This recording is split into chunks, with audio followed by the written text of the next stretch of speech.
Soomaaliya waxay gobonnimadeeda qaadatay markay dhaheen anaga kulli Soomaaliya ana qabiil ma jiro qabiilkaaga sheeg ma sheegayo anaga Soomaaliya rag dumar waxa loo taagnaa qabiilada col baa la lahaa anigu soo joogo boqolkiiba boqol wadani baa la lahaa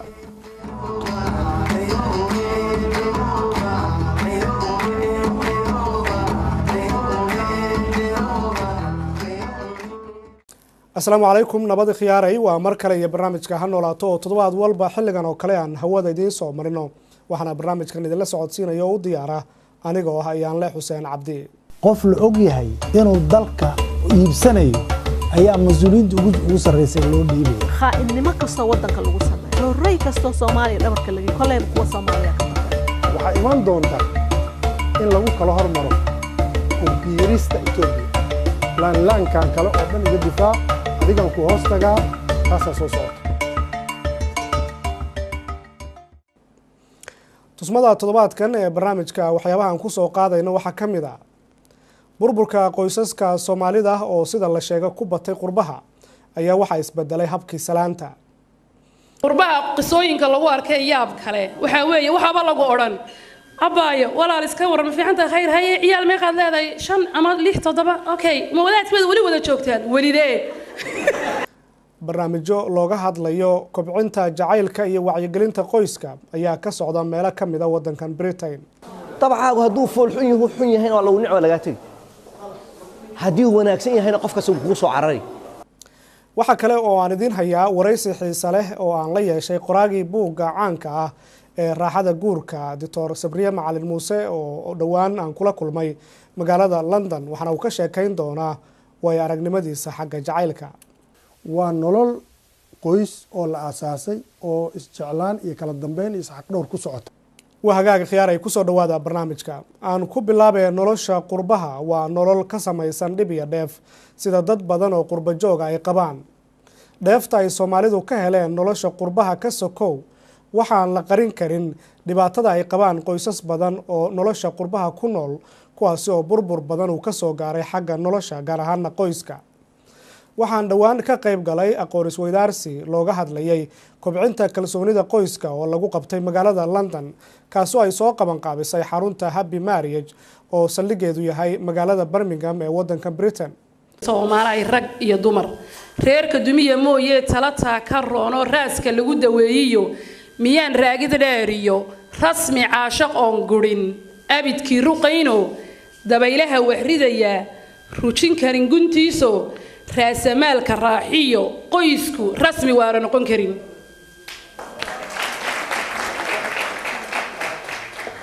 waa aqoon iswadaarsigii ugu horeeyay ee noociisa ah ee aan ka qayb galo waa kulan looga hadlayay kobcinta kalsoonida qoyska oo ah mowduuc aad loogu baahi badan yahay marka laga hadlo bulshada Soomaalida qurbaha qisooyinka lagu arkay yaab kale waxa weeye waxaba lagu oran abaayo walaal iska waran fiicanta khayr hay ciyaal meeqad leedahay 5 ama 6 7 okay ma wadaadkeed wali wada joogtaan walidee Ridwaan Maxamed waa gabar Soomaali ah oo hadal iyo hawraar intaba kaga hadasha arrimaha qoyska waxana ay kamid ahay dadkii lagu casumay aqoon isweydaarsiga wallahi alcadiim maalin bay 3 qof weydiiyeen yaab anigi malaha wadaadkoonu kala tagi rabna أنا waxaan doonayaa 50 years anniversary wax la yiraahdo sameeyaa oo qoyska ah sanad guudadii kontonaad ee guurka 15 baan marayaa imisa ay haray 35 ma badawide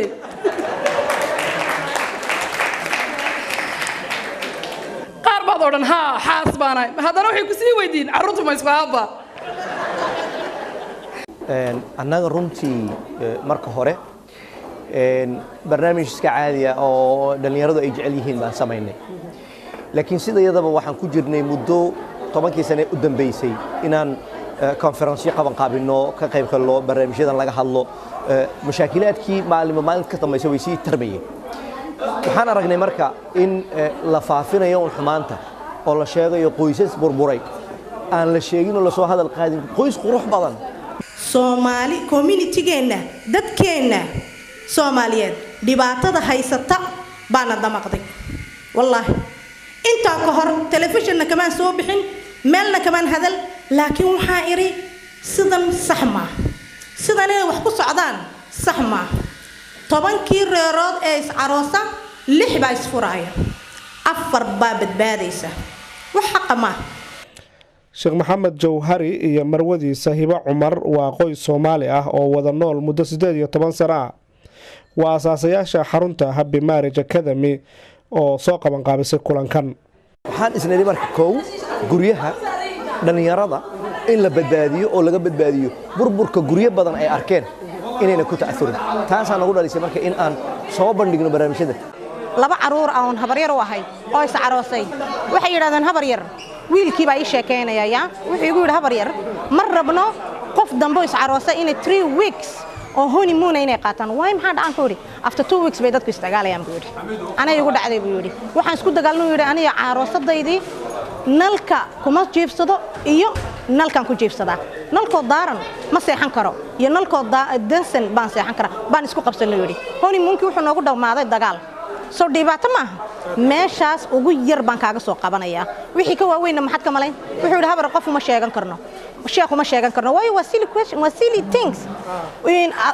walidu ma sheegan karno wariya idan ma lihiday waxa la leeyahay xisho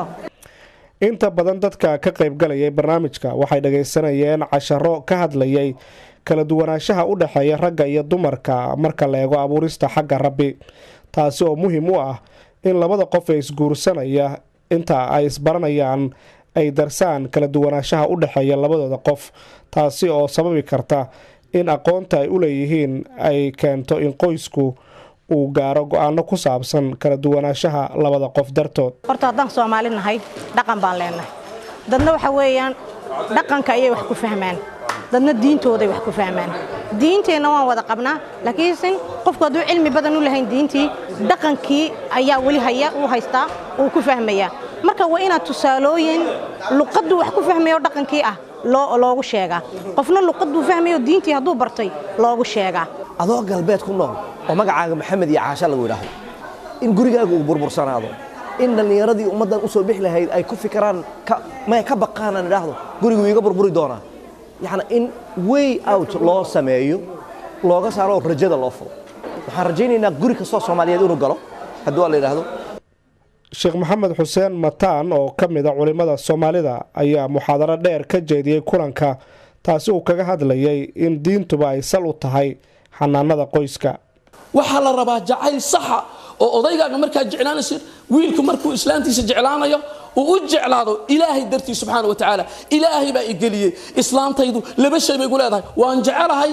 waan u naxariisanayaa sidaa baan uga dhowrayaa dhibaato kasta oo igu timaada nacam way kugu khaldami wax kasta ay kugu samayni laakiin waxa la rabaa dulqaad badan because waxa weeyaan islaamku wuxuu ku dhisan yahay xaas buu ku dhisan yahay xaasku hadduu burburana islaamkii ma jiro weeyaan horta dumarku waxay jecel yihiin dhageysi badan waxay jecel yihiin naxariis waxay jecel yihiin appreciation in qofka loo garto hawshu ku hayo ayay jecel yihiin ma garatay waa wax yar oo basiida walibana waxyaalahaas hadal baad ku gudan kartaa haddii aad qofka ammaanti waa hadal haddii aad hadal fiican tiraahdid ood wax fiican ku tiraahdid ood meesha uu ka liito ka saro qaadidood push garaysid runtii waa wax fiican intaas ay u baahan pressurekay nacab yihiin waxay nacab yihiin fogaashaha waxay nacab yihiin aamusnaanta waa cajiib soo maaha dumarku maadaama ay hadlaan awood daaqad waxa ku jirta hadal marka haddaad u aamustid ciqaabtii ugu weyneed ba haweeneyda ku samaysay hadda haweeneyda u aamustid ood ka gurin hadalka waa dishay qoftaas dhalinyarada ka qayb gashay qaarkood ayaa fursad u helay inay ka hadlaan goobta waxaana ay ka hadleen nolosha farxadda leh ee u dhaxaysa lamaanuhu inay tahay mid u baahan in mar walba ay lamaanuhu ka sheekaystaan waxyaabaha noloshooda la xiriira taasi oo abuuraysa in kalsoonida u dhaxaysa ay sii ballaarato gabar 30 sano ka hor aan guursaday ayaan weli qabaa maasha Allah 25 bishii March 1985 anoo wiil yar oo dugsi sare ka baxay ayaan guursaday 6 ciyaal ay dhashay nolol mid qaraar iyo mid macaanba waa soo wada qaadanay aasaaska nolosha waxay ku xiran tahay horta tii Ilaahay waa iska meesheeday waxaa kaloo muhiim ah qofka bini aadanka inuu ku dabaqo qofka uu nolosha la wadaagayo wax la yiraahdo dulqaad isfahan iyo aragti dheer oo ku salaysan ayatiin nolol farxad leh marka waqti hadalka aan idinku badin taariikhdeydii iyo noloshaydii iyo sirta aan 30 sano ku soo gaaray ilaahay ka sokow barnaamijyada kale aan kaga sheekeyn doonaa hadduu ilaahay yiraahdo waa mahadsantiin kay markii ugu horeysay dad Soomaali oo mataqaanaa dhaqankoodii wataan oo diintoodii wataan oo wadaade haddana ka hadlaayo guurka wanaagsan jaceylka nolosha mataqaanaa sidii looga dhigi lahaa nolol aad u qurux badan marka waxay wax aniga ila noqoto surprise ama wax aad iigu cusub oo aan weli u arkin waxay ku salaysan yihiin diin kow in la fahmo diintii maxaan ku dhahday dhaqankii aan wadanay saddex modernity aan ku dhex nool aasaasiyaasha xarunta Happy Marriage Academy ayaa aad loogu amaanay doorka ay ka qaataan bulshada oo aad ugu baahi qabta marka laga hadlo arrimaha la xiriira talada qoyska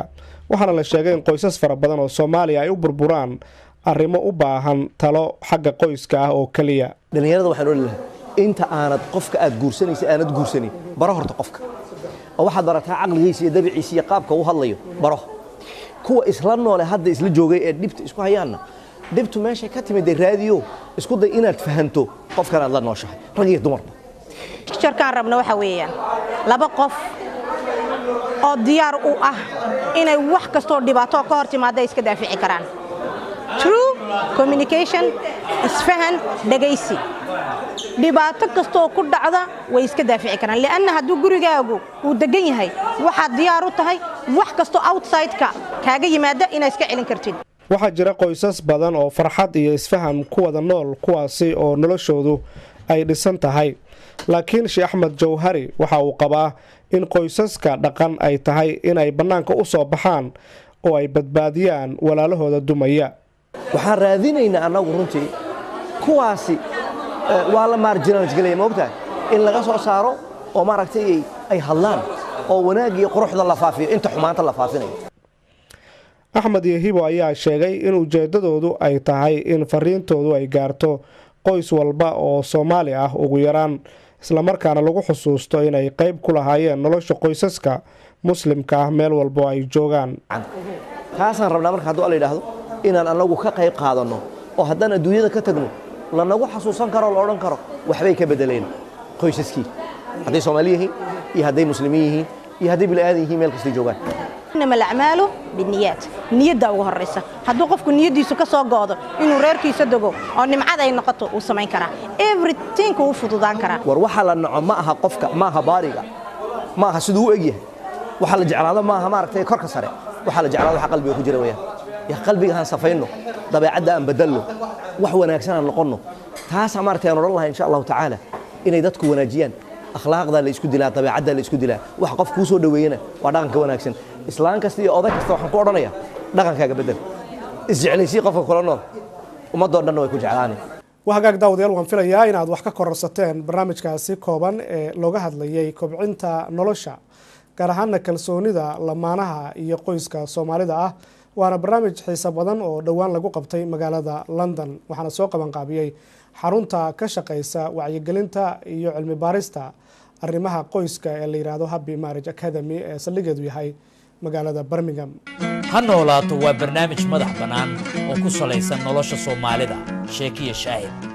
sax iyo qalad gorfeynta siyaasadda run iyo raad dhaxalka taariikhda iyo DBDF nolosha qurbaha kala soco ha noolaato sida laga yaabo dad badan oo Soomaaliya inay la socdaan buugga raaxada guurka waa buuggii ugu horeeyay oo ka hadlaya waxyaabo badan oo quseeya nolosha lamaanaha iyo qoyska kaasi oo ku salaysan sida jacaylka loo barbaariyo iyo xiriirka kalsoonida ku dhisan ee u dhaxayn kara labada qof ee reer kale waa buug si heer sare ah loo qoray waxaana qoray oo buuggaasi diyaariyay Sabriye Macalin Muuse oo ah aqoonyahan degan wadanka Mareykanka isla markaana bartay culumta la xiriirta beeraha laakiin dhanka kale Sabriye waxa wax ka qoraa culumta bulshada Sabriye waxaan kula kulmay magaalada London oo ay suura gashay inaan ku arko waxaan ka wareystay buugga uu qoray raaxada guurka iyo waxa uu ku tilmaami karo jacaylka Soomaalida haddii uu kaashado khibradiisa bismillaahi raxmaani raxiim waa mahadsantahay ayaan le Soomaalida waa miyi iyo magaalo dhaqanka magaaladuna wuxuu aad xiriir u leeyahay dhaqamada magaalooyinka kale ama ummadaha kale oo islaam ha noqoto ama nolosha aada ugu dhow civilizationka ama xadaaradda ugu dhow ayuu xiriir la leeyahay. baadiyaha marka la yidhaahdo dad waa isjeclaadaa oo jecel waa jiraa, laakiin waxaa ka muhiimsan waa dad shaqeeya oo gacan wax ka qabta oo waxay isku doortaan inta badan challenge noloshii kula jira, oo waxaa la isku doortaa waxyaabo kale oo aan jacaylka inta badan shaqo ku lahayn. nin karmeednimo, aftahaannimo, deeqsinimo, wiil ka tilmaaman dadka kale oo ama cayaar ha noqoto ama bootin ha noqoto ama waxyaabo kale oo maaragtay qofka lagu qiimeeyo. gabadha sidoo kale quruxdeeda, reerkeeda ay ka dhalatay, qoyska ay ka dhalatay iyo quruxdeeda iyo waxyaabahaasaa la isku qiimeeyaa. magaalada marka loo soo dego jacayl waa jiraa, iskuulladiyaa isku dhafa, wixii oo dhan baa laysdhex joogaa. meeshaasuu jacaylku ka bilowdaa inta badan oo annagu aan hadda garanayno. jacaylkuna sidiisaba waa labada qof oo isjeclaana jacaylku waa indhala yaa la yidhaahdaa. waxyaabihii hadda qiimeyntii kale inta badan waxaa laga yaabaa physically ama muuqaalka kora qofka inta la arko markaas in la yidhaahdo waa jeclahay. waaya soomaalidu maxaan ku tirin karnaa ka soomaali ahaan mujtamaca, ka bulsho ahaan ma ummad mucaashaqiin lahbaa oo jacaylka taxgeliyaba mise waa ummad aan jacaylka macno badan agteeda ka lahayn? wallaahi haddee cilmi boodhari iyo hodon iyo taariikho waa iska jiraan oo maaragtay dad taariikhda soomaalidu kama marno jacaylka. waqtigan hadda la joogana iyo waqtiyadii dhowaa ee lasoo dhaafayna waa jireen dad badan oo isjecel, dad badan oo ummaddu waa aniga kolleyba waxaan kusoo barbaaray jiil generation dowladdiioo jirta, dugsi sare ka baxay, qayb ayaan ka ahaa jacaylkaas, qaybaan ka ahaa. marka qaybaan ka ahaa. inta badan waxyaabahan jacaylka iyo laga sheekeeyo waxaa loogu tagaa magaalada. dabcan miyiga waa nolol adag, waa nolol aan jiljilaac iyo u baahnayn iyo waxyaaba noocaasa. bulshada dhexdeeda jacaylka ka jira maxaan ku fasiri karna? jacaylka horta soomaalidu ma muujiyaan inta badan marka laga yimaado wiil iyo gabar. hooyada ilmaheeda waa jeceshahay, aabbo caruurtiisa waa jecel yahay, qaraabadu waa isjecel yihiin, asxaabtu waa isjeceshahay, laakiin ma muujiyaan. oo waa dad moor oo dhaqankii adadkaa baadiyaha laga keenay weli uu kusii socdo magaaladii lafteedii, inkastoo ay wax iska bebedelayaan. jacaylka wiil iyo gabar dhex maraa ugu muhiimsan waxaa caanka ah oo ummaddu ay taqaano. asagaasna inta badan wanaag kuma dhammaado, sababtoo ah waalidaa ka dambeeya, waxyaabo kaloo laysku qiimeeya meeshii soo gelaya, wuxuu u badan yahay mid burbur ku dhammaada. aad iyo aad waaya. waxaa tahay nin caan noqday oo qoray buuggii raaxada guurka, oo dabcan ah buug weyn oo saldhig u noqday nolosha mucaashaqiinta iyo nolosha qoyska marka laga hadlo ee soomaalida. marka buugga taariikh ahaan raaxada guurka maxaad iga sheegi kartaa? buugga raaxada guurka fikraddiisu waxay soo bilaabatay bartamihii sideetamaadkii qarnigii tegey, anoo weli ardaya dugsi sare dhigta, jacaylna ku jira, aada iyo aada u waalan. yaraan saaxiibanahay ayaa wuxuu isiiye isku classmate aan ahayn oon fasal isla dhiganaynay, ayaa wuxuu isiiye horta iskuulka carabtaan dhigan jiray. waxay fursad ii siisay inaan akhriyo waxyaabo badan oo af carabi ku qoran. markaas waxaan dareemaynay xoogaha ardada soomaalida inaan wax dheernahay bartood, sababtoo ah luqadihii kale waagii wax lagu baran jiray sooma gaarin. af ingiriis oo hal maado ah maahane af soomaaliya ay ardada kale wax ku qaadan jireen, marka laga reebo dugsiga badda iyo af ingiriis ku qaadan jiray. marka waxaan isleeyahay xoogaha ayaad dheertihiin. marka wiilkaas buugga carabiga aad akhrisay, luqadda carabiga ku qoran ayaad wax ka soo heshay? ayaan akhristay. fikrad waxaa iiga baxday ah, warniyaha buuggan waxaa ku qoran soomaali waa u baahan tahay maad gaarsiisid. buuggii waan haystay,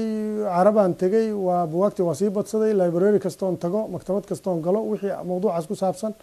sidaan u baari jiray, beeraan baran jiray, sidaan u baaro buwaagta beeraha ku saabsan ayaan kuwa guurka ku saabsan u baari jiray. ilaa waa dambe aan fursad u helay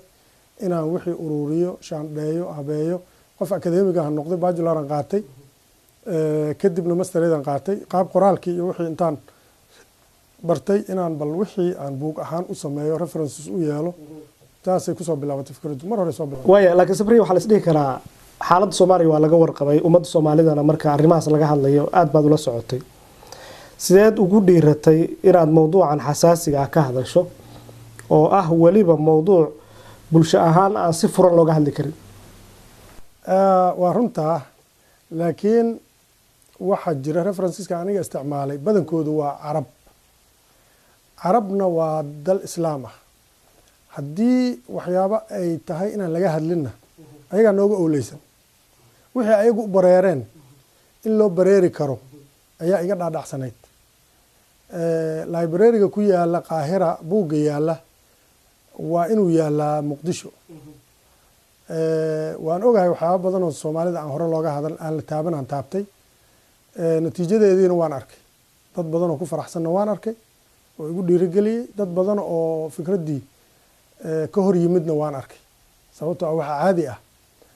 jirka iyo qofkuba waxaysan aqoon waa la dagaalamaan qofta haweeneyda ah uurkeeda ilmaha gala waxay kula dagaalantaa matag jirkiyaa iska difaacaya bini aadamkuna waa sidaas oo kale fikraddii cusub oo timaada taariikhda markaad dib u raacdana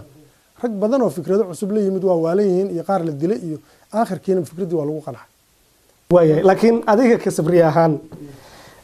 qofka ibni aadamka oo mujtamaca ku dhex nool dadka uu ku dhex jiro meel ayuu kaga aadan yahay waxaa la isdhihi karaa sabriye intaasoo milyan oo arday oo Soomaaliya kumadnaana ayaa arrintan jacaylkan iyo xaaladiisa wax badan la soo maray sabriye maxaa gaar ahaan isaga arrintan uu isugu xil saaray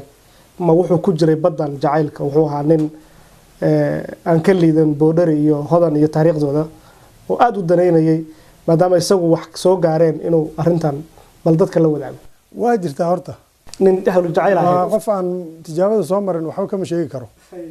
marka arrintaas waa jirta laakiin macnaheedu ma aha inaan anigu kaga duwanaa ummado yani dhalinyarada Soomaaliyeed dad badan oo iga mid ah ama iga darnaaya jiray laakiin tallaabo kastoo la qaado horta qofaa qaada qofkii markaas fursad u helay dad badan oo fursadeedu kala helay laakiin ka caajisay ama aan isku dayin mowduucuna jacayl more or less jacayl ma aha waa guur jacayl ku socda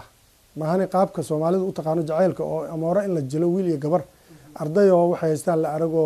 maanta dhan iska daba jiitamo waa ku jeclahay iyo inay buugu saas ma aha waa nolol qoys oo la aasaasay oo isjeclaan iyo kala dambeyn iyo saxaq dhowr ku socota jacayl ka bilowday mase jacayl qoys ka bilowday waa jacayl qoys ka bilowday sababtoo ah qofka gabadha waxa lagu doortana waa diintiina waa noo sheegtay wixii kaloo lagu darsan karana waa lagu darsanay bayska waa diinta islaamka waa in qoyskeeda iyo quruxdeeda iyo maxaa la yiraahdaa xoolaheeda iyo diinteeda oo waliba la yiri diinta mar walba ha ka tagin wiilkana akhlaaqdiisa iyo diintiisa intaasay bays diinta uga dhigtay wixii kale oo ku darsama oo wanaag ahna waa lagu sii daray bayskaas laga duula laakiin jacayl iska mutlaqaho oo qofkan adoon aqoon wuxuu yahay wuxuu tari karo wuxuu galo wuxuu gudo aad iska jeclaato taas waa xoogaa waxaad moodaa aad iyo aad waaya aan dib kugu celiyo 80-yadii markii aad ku jirtay badan caashaqa ee aad buugaagta akhrin jirtay waqtigii dambe aad ku fakartay inaad wax qorto ood mutacallimka noqotay sidii wax daabac aan kuu celiyo iyadana markii dambe buuggii la daabacay ee dad badan ay akhriyeen lafteeda aan soo qaato waxaasoo dhan marka aad isku darto ninka qoray buuggan macnaha sheekooyinkan soo ururiyey macluumaadkan dadka Soomaaliyeed u soo gudbiyey waa Sabriye Macalin Muuse waa nin caynka ah wallaahi Sabriye Macalin Muuse waa nin horta yaraanteedii agoonnimo ku soo koray jacaylku uu ka maqnaa noloshiisa hooyadayna intaan yaraa muddo aanan la noolaan mawjadaha adduunyadu ay hadba mar dhinac ii galbinayeen agoonnimadaas iyo waxaad moodaa inay qayb ku leedahay creativity-ga qofka inuu wax hal abuuro duruufaha ku keena qof kasta oo gabyo fiiri noloshiisu caadi cunug yar oo hooyo iyo aabba nolol caadiya ku nool ay iska dhaleen oo marxalado caadiya soo maray ma aha qofka wax qora iyo qofka gabya iyo qofka inaad wax abuurto waxa kugu dhalin kara duruufo aada soo martay marka sidaasaan kusoo barbaaray nolosheyda qayb weyn oo ka mid ahna waa ila socotay arrintaasi marka waxaan isleeyahay waxaan ahay qof aada iyo aada u qalbi jilacsan aragtideyda kore qof dadka arkaa waxay ii haystaan inaan ahay xoogaa nin aad adag laakiin deeply gudahayga markaan fiiriyo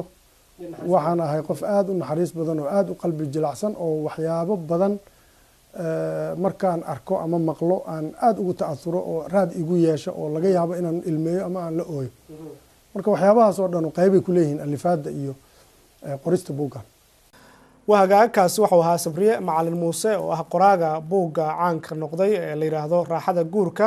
oo igu waramayay kulan aan kula yeeshay magaalada London dhawaan. Sabriye waxa uu ii sheegay sidoo kale inuu soo wado buug cusub oo la yiraahdo Barbaarinta Ubadka kaasi oo dhawaan uu daabici doono. dhankayga khiyaaray barnaamijkii guud ahaan inta ay noo joogo talo iyo tusaale waxay aad noo haysaan fadlan inoo soo dira waana ku mahadsantihiin la socodka barnaamijka waa Yaanla Xuseen Cabdi oo idin leh Soomaali meel walba aad joogtaan nabad iyo warsan insha Allah.